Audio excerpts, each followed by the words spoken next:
Ndomereri-inĩ yake kũrĩ bũrũri gĩikaro-inĩ kĩa hamwe kĩa bunge, President Uhuru Kenyatta agĩthana na mũmbunge wa Embakasi East Babu Inooro.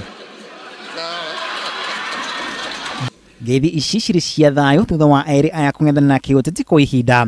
President Kenyatta akĩenda ngeithi cia thayu itambio Kenya handũ ya rũma ngeithi iria ciambĩrĩirie gĩikaro-inĩ kĩa bunge. And let us celebrate the diversity that is God's gift to us.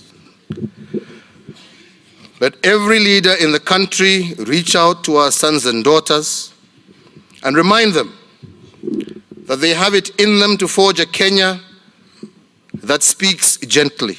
President Kenyatta ningĩ akĩhoya mũhera kũrĩ mũndũ o wothe angĩkorwo aitĩirie kana githagathago angĩkorwo acũngĩrĩirie hĩndĩ ya gĩthurano kĩa mwaka mũhĩtũku. And say that if there is anything I said last year that hurt or wounded you, if I damaged the unity of the country in any way, I ask you to forgive me and to join me and to join me in repairing that harm.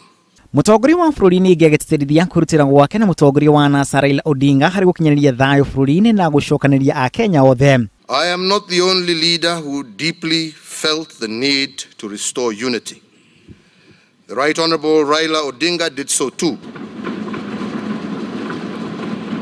So let me praise the statesmanship he showed when on 9th March this year, he and I publicly committed to reconciliation with the Kenyan people as our witness.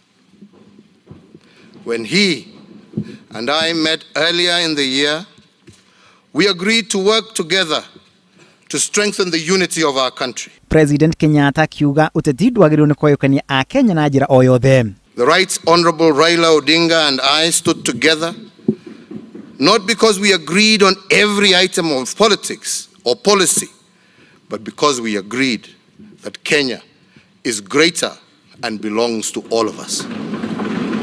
Ne ũiguano ũrĩa atĩrithĩtie ũrongoreirie kũrehe akenya othe hamwe na thengia ngũrani cia kĩũteti. Ngĩribotera Inooro TV rĩtũra kuna Macharia wa Gacuru.